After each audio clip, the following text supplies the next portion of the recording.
What's good, people? Jason Bennett coming back to you from 6,300 feet in the air, going with my ruggedly handsome mountain man look, except for the handsome and, you know, partially the man.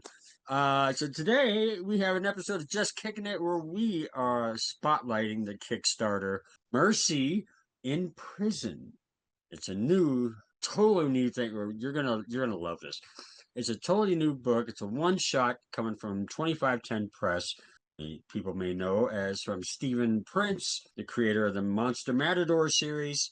And it's so different, but it's so good that you're just going to love this. So let me just introduce to you a multiple time guest and overall just wonderful guy, Stephen Prince. Hey, how's it going, Hey, Jason? How are you? man. Sure. So I gotta ask before we get into this, is Yeah. Lake Tahoe, are you guys that far high above sea level? At my house, I'm at Yeah. 6,310. So are you live in the mountains or are you on Yeah. flatland? Oh, I didn't realize you lived up in the Yeah. mountains. Yeah. We're up in the mountain. We're in the Sierra Nevadas. Oh, And yeah, I'm wow. at 6,310. If you go to state line, which is Hmm. the state line between Yeah. California and Nevada, you have here are the casinos, and then Yeah. here's Oh, the, I've been. here's the Yeah, yeah. skiing and hiking. Yeah, yeah. Um, but they all surround the lake. But on state line, they are exactly 1,000 feet higher than Denver. So they're 6,280. So Yeah, I was just gonna ask. That is higher than Denver, yeah, isn't it? we are 1,000 feet higher. Wow. Um, People do have problems when they come up here with, even in the first day, Breathing, they yeah. notice like with breathing, they feel more tired. It took me at least 6 months to get acclimated up here because Yeah. I came from Seattle where I was, well, I was at a mission, but I was like literally sea level. So to come up to Right. 6,300 is like, it's so Yeah, crazy. when I moved to California, I drove through Denver, and Oh, okay. I literally started like I thought I was gonna die. I thought It I like hits felt you like I could have that, hit me, yeah, and you wouldn't, I was some people driving. don't I think had to about pull that. over. Yeah, I had to Yeah, pull over because I was like, yeah, you just think, oh, I can go to a place and like anywhere else. I yeah, can go to LA, I can go to Sacramento. But then you get up in the mountains and you realize the air is thinner. mhm, It, it's not something you're typically used to. So, yeah, it can knock some people out, really wipe them out, especially the skiers that come up here. It's just like, yeah, yeah. ugh. Uh, So yeah, no, you're a mutant now that I'm sorry. you're a mutant now that you've acclimated. Yes. You're kind of And I have an application in for Charles Xavier's School of Mutants. good luck. Yeah, well, it's my third time, but I had a couple things I could add, so hopefully this time I get the approval. We're rooting Um, for you. hey, so let's talk about Mercy in All Prison. right. So, for people who don't know or unfamiliar with it, it's a Yeah. first in a brand new series of one shots for mature readers. And boy, does he mean mature readers.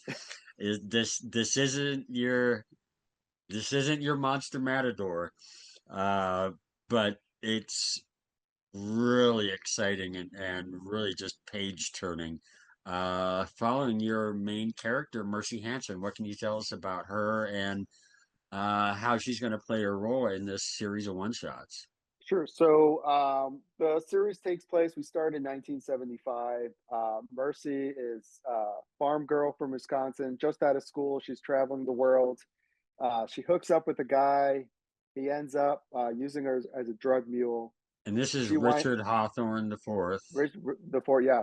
She winds up in a Filipino prison, and she's pissed, wants to get out and get revenge on this guy.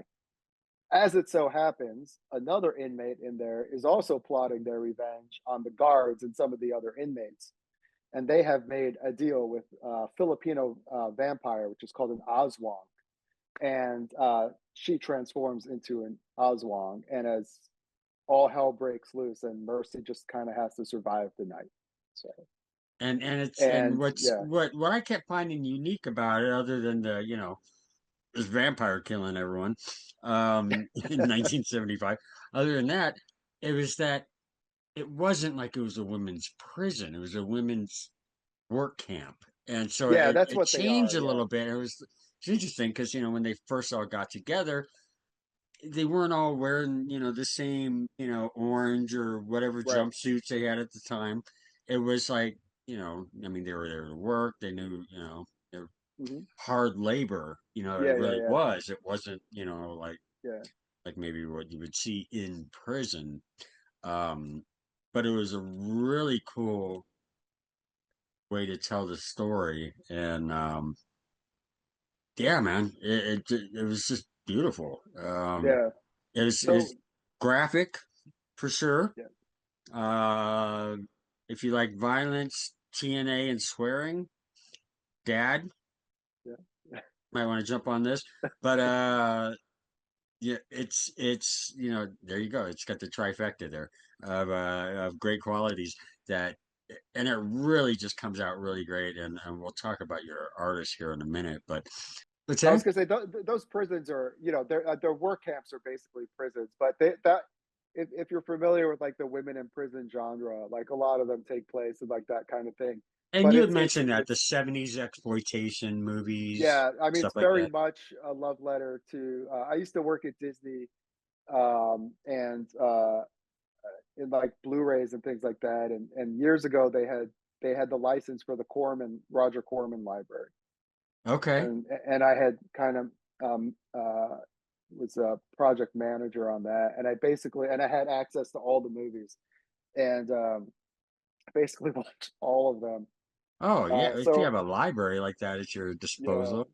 yeah. So it's really like a love letter to those types of exploitation films, especially the ones from the '70s. It's very much in that style. Yeah, badass women, blood, guts, and more. Yep, Which I got straight from your campaign. Early on, this is still the first week. yep, You are already at 78% funded. It's yeah. looking, I We're mean, close. this could be, maybe by Monday. Yep. And I know you've already talked to, uh, Stephen communicates real well with his backers, and you had already mentioned you had some great ideas for stretch goals coming up. Yeah, yeah, we've got a couple cool ones coming. We have the typical stickers and stuff. We have one where we'll add pages, and Oh, okay, we're going to get an article from Dave Baxter, who runs a podcast called Entertainment about wine and comics, movies, and okay, he'll pick a movie, he'll pick a comic book, and he'll pair it with wine, and he'll go into okay. great detail. Something It's blood it's really red. fun. Yeah. So Probably he'll not a he'll do Chardonnay. yeah. So he'll do an essay. Yeah, something red. Yeah, he'll do an essay. He'll do that for us, and he'll do an essay on kind of the women in prison genre in film, and the ones that had horror elements, and kind of tied into our book with a bottle of wine. Interesting. So yeah, It's interesting. It's neat. You're finding some different ways to approach stretch goals, maybe outside of the conventional way that a lot of comics yeah, go. Hey, it's a button. Hey, it's a magnet, which is all great, and I love them. I collect them, and the coins, yeah, and I do all that. But giving a little something different for, yeah. It's a little especially with more a different product like this, yeah, like with Mercy. yeah. It's a little more exciting, because we're kind of uh, tying into like genres, like different exploitation genres. It's kind of interesting to see kind of the history and how those kind of like developed and whatnot, and where they come from. Yeah, and so people know, Stephen is the writer of this. He's joined on illustrations by Mick Beyers and his returning colorist and typical, no, I don't want to say typical, but primary colorist that he works Yeah, with on Monster Matador, Alex Zeff.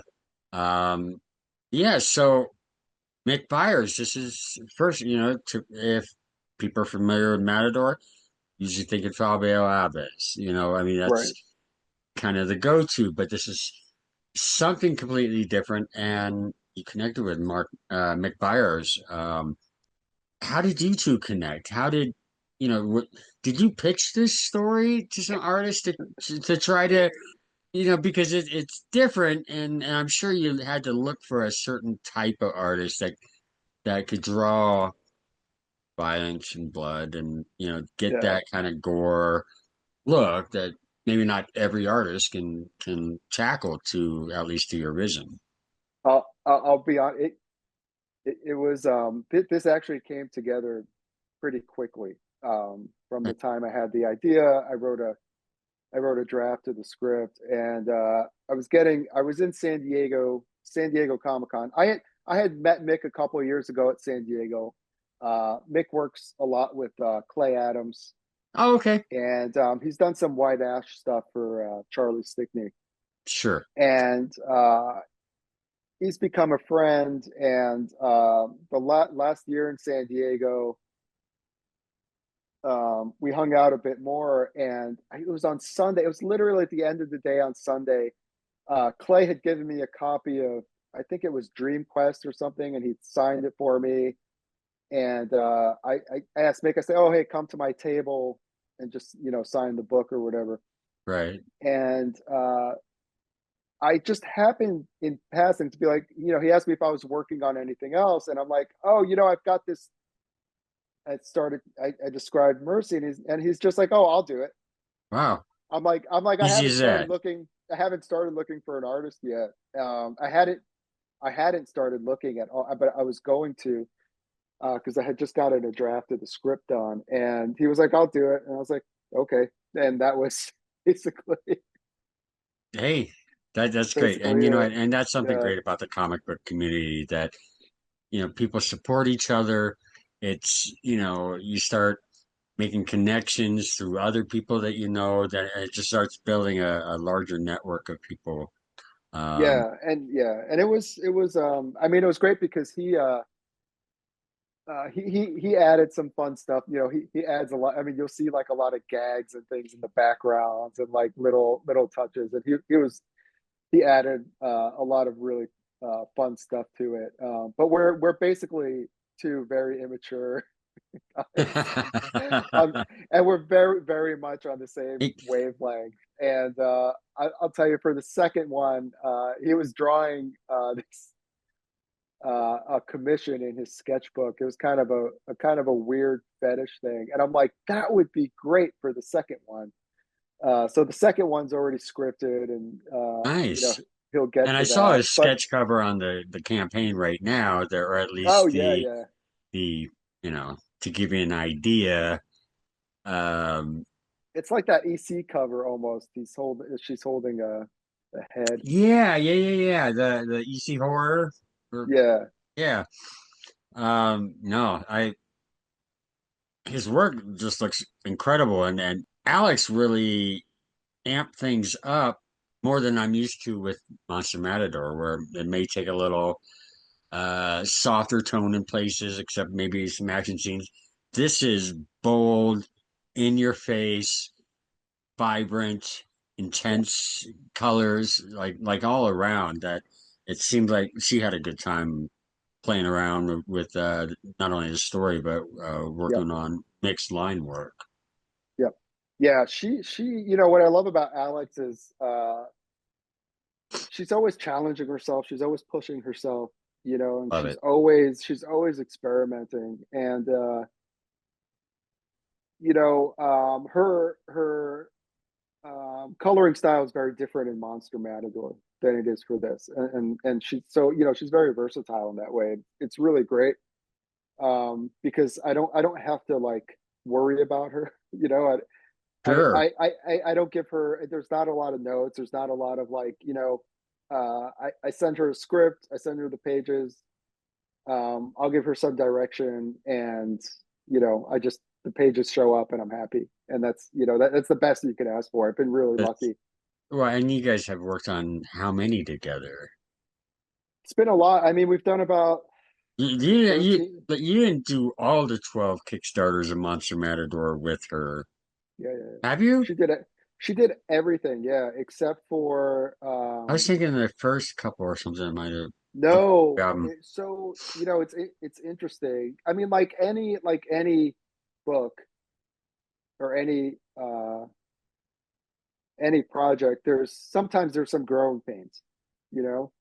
And when we started Monster Matador, Alex was relatively new, mhm. and Fabio is a very difficult artist to color. At least back then, his style was a little different, a little more open, and there was a lot that was implied as opposed to defined. Okay, And so it was a little challenging, but like within the first few pages, we worked it out, and you start to see her, even just her style and approach start to evolve. And by like the end of that first book, they're really kind of like in tune, which is nice. And we've talked about kind of going back if we do a reprint of the well, first trade to just kind of like touch up some things. But well, it's I want to see a Monster yeah, Matador omnibus, seriously, and that could have like it's it, touch-ups, it process, that's kind of character like, designs. yeah, that's kind of like what we're looking at down the line. Because when we finish this series, Blood of the Matador, that's going on now, Kickstarter in July, for issue 3, the I guess you call it the saga that began in Tangle of the Matadors. It's really just one giant story, Sure, and yeah, this arc basically, by the time it's all said and done, there will be like a new status quo. And for me personally, and I know like for Alex and Fabio, I really wanted to, because we've been doing it now for 5 or 6 years. I really wanted to, like, when it's all said and done, to have something like a nice chunk of story, and right, I think that's a pretty big accomplishment for an indie comic. You know what I mean? for About sure. 400 pages of and Yeah, we'll it do more, but like I said, we'll have a nice omnibus. That's a really cool sort of thing to work to, and to be proud of. It's a nice body of work. Oh, sure, sure. And I had thought about that, and before I pulled up the info that all 12 of your Kickstarters prior to Mercy were all Matador, I was like, has it Yeah, been that many? yeah, You start thinking, okay, oh, you had that like one shot, and oh, and then you had this series and that series, and yeah, um, it's just amazing. And so for people for Mercy in Prison, each one shot that like this one is designed so you can jump in right now without knowing anything else. At yeah. the same Everything time is, that yeah, there is some connection to other one shots that will kind of build this world. Is that right? Is yeah, that about yeah, right? yeah, pretty much. It's everything is a self-contained story that that not loosely, but it ties into the next. Sure. But nothing starts like in the middle of the story. You know what I mean? Like, um, and that was done because I like one of the things. I mean, we talked about it a little bit before, but with Kickstarter, when you're doing 4, 5, 6 issues, you're talking about years, right? It's not like the Sure. direct market where you're talking about six Monthlies and months. And one of the things that's been, I mean, it's been challenging with Matador. And one of the reasons I've only done Matador so far is, it's important to me to have consistency in terms of the art team, okay. especially, and like I said, Fabio, Alex, and I, we've been doing this for almost 6 years. Wow. And that's, I mean, and if you look at Kickstarter, I mean, it's pretty amazing to have that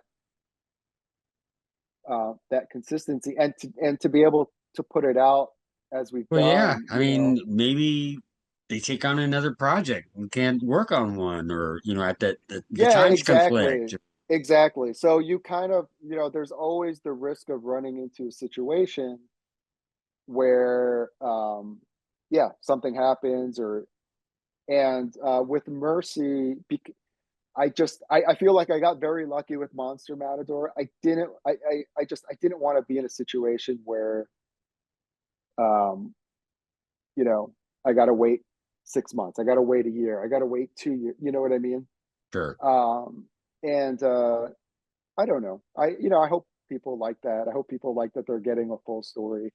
Um, Yeah, I and know. I get what you're saying about Yeah, continuing to look and but and like you mentioned with Mercy that the second book's already being worked on. yeah. Is there ever a time where Mercy may take on different illustrators for different one shots, or are you continuing with Mick throughout them all, or is it Yeah, I mean, I think so the first three kind of like really set up everything, you know? okay? And Mick is my partner in this. That's I mean, we're 50-50. I Okay. and um I the way that it's designed, and you'll see it all come together. There's definitely going to be opportunities, and if Mick's okay with it, I mean, I would be happy to see other people write the book too. Well, sure, and I thought about Um, that while I was reading. I was like, yeah, a series of one shots. Maybe you have a guest writer, maybe you have a guest yeah, illustrator that maybe we look at this more from 2510 Press Publishing. that's ultimately Getting some yeah, people to submit, you know, uh, yeah, their artwork or to take over a story or something like that. That you can sit back, manage it as uh, a and publisher. there's seeds in this one, right? That when we get to the third one or whatever, and you kind of realize just what's going on, who she is, and everything, you'll be like, oh wow, I get it. Like the storytelling engine is really kind of open in a way that will kind of be like, oh, we can basically do anything with this character. Yeah, But I don't want to spoil too much about where it's going. sure, sure. So No, yeah, and you know, she's from Wisconsin. The outfit she was wearing in it, I was kind of hoping that the second book was going to be Mercy in Walmart. I was thinking I could not a see bad that. idea. I could It's not see that. I think I've seen her through that self checkout before. yeah. Submit your Uh, pitch. um, talk about the campaign offerings real quick. You have a number of covers and something that you're doing special for Mercy, and I'm sure in further Mercy Yeah, one shots is that you're offering standard, not safe for work ones, lenticulars, uh, all of them have metal covers that you've really expanded that. Like the NSFW one was kind of a surprise to me because usually, I haven't seen yeah, we haven't Monster done that. Matador in a bikini or before anything that like made me think, yeah, I'd like to see more. But Mercy fits the role well. Yeah, Uh, so yeah, yeah, and the book itself is not safe for work, right. technically. Um, it rhymes with doobies, and but yeah, and you have a number of people like Mick and Alex work on one. You offer one, I Andrea drew one. Dailey, Yeah, uh, and um, Suspiria. and yeah, I Suspiria, forgot to write her name down. who is she's Suspiria, one of the and hottest cover artists right now. she was like in your first update for this campaign. Hey, we got the Yeah, variant. And it was like, oh, well, how's the she campaign going? But it was like, hey, I want to get this news out. We got, yeah, I had the prelim. She is so in demand right now. yeah, She's doing stuff for James Tinian. She does Blu-rays for Vinegar Syndrome. I mean, she's just everywhere. Everyone wants her. So I feel, uh so we've been working on that cover, like on getting it for a few months. And and she came through, and I'm very very happy and lucky and fortunate. She is. I mean, you've seen the cover. She's so talented. Yeah. It came out so good. It's So sharp. It's hard yeah, not to want to include that either as an add-on or as a yeah, tier that you pledge for. yeah, and Andrea Dailey too. Her cover is amazing. They That all look great. They Yeah, they all do.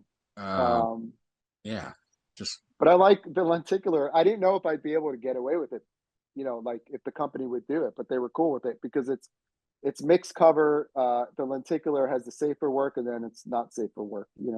right, right. That's So it's these are going to be great to have. And something yeah. I'd seen, I think I read in the campaign, but didn't see it. Mhm. The cover that you did, you're going to be offering. It's sold. It's gone. Oh, is it? Yeah, Oh, it's okay. sold like boom. Yeah, Okay, it's sold right away. so the original art for it. So was Yeah, I did. It was the pencils and the inks. I light boxed the inks, so it's two. It was two pieces. Yeah. nice. You got a lot to offer in this. And so people can also be reassured, well, Steven's great with on Kickstarter, very communicative, keeps you in the loop. Shipping is as fast as he can possibly go, just usually just waiting on getting printed. I mean, heck, Yeah. Mercy just started on the second Yeah, so we finished Monster Matador at the end of January, and I shipped that February out. February 27th. I got mine, and then on Yeah, March I already 2nd, shipped. you Yeah, started a new one. It was like been 3 days. Just yeah, for, yeah, I was impressed by the turnaround, and yeah, you had that thing planned and going, yeah. but This is the first time I've run a campaign so close. To it, I don't like not fulfilling books. I mean, every campaign I fill as quickly as I could get the books. oh, sure. The books are done before we start the campaign. And that's great too. So Like even mentioned on the campaign that it's ready yeah, to send to the printer. Once yeah. campaign ends, funds clear, it's going to the printer. So it's going to be a quick turnaround again there too. Yeah, we So have it. We have it as like July in the campaign, but the goal is to get it to everyone. I mean, yeah, this three ends. months. I mean, Yeah, that's great for anyone. yeah, yeah. The goal is to For get it. on crowdfunding. Yeah, the goal is to get it to everyone in May. So Nice. Yeah, I love it, and I got to get an advanced look at it, and it's something that it blew me away instantly, just because I'm familiar with Steven's work on Matador, and this was something I definitely wasn't expecting, but I loved every minute of it. Get over to Kickstarter, check out Steven's new project, Mercy in Prison. It's with Mick Beyers and Alex Zief, and the campaign still runs for 20-ish days by the time you yeah, see this. And yeah, dude, you're gonna love this thing. This is just crazy. And I was actually going back over my pledge to see, well, maybe I changed something a little bit. I was intrigued by that sketch cover, and that's when I started looking for your original art. And I was like, can't find it anywhere. yeah. Um, but no problem. Uh, hey, real quick before we go, because I know something's coming up. I think you're a part of. What's your appearances look like? Are you going to be at WonderCon? I'm gonna be walking around WonderCon. Okay, you don't have a Um, table. Just no, I didn't. it's okay. It's a We don't weird. have to go there. You don't have It's a to weird. open that Yeah, door. I like WonderCon. I like WonderCon. I haven't. I'm doing Latinx Expo in Modesto in Okay. April 2nd. No, April 2nd, 3rd, and no, April 3rd and 4th. I think, or 2nd and 3rd. It's Friday and Saturday. Then Oh wow. I'm doing Monster Palooza here in Pasadena at the end of May, and then I'll be at San Diego Comic Con in small And I press. think didn't you express interest in Ray Anthony Heights?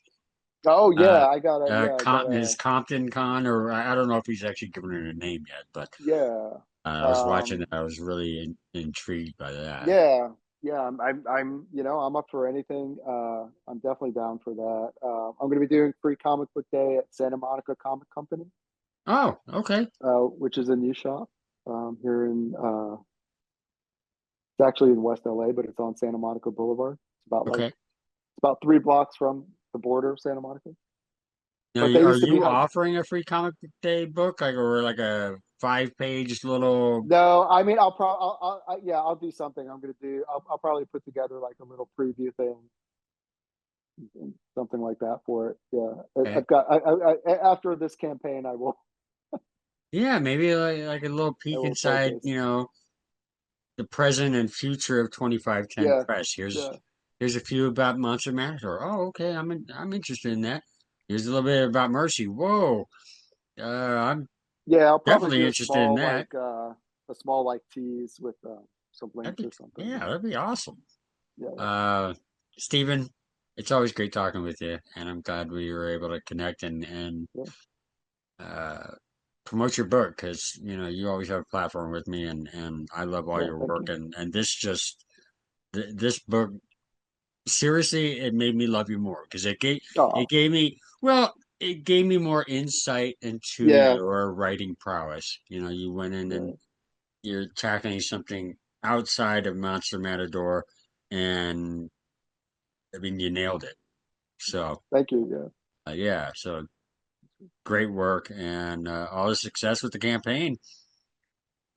thank you very much.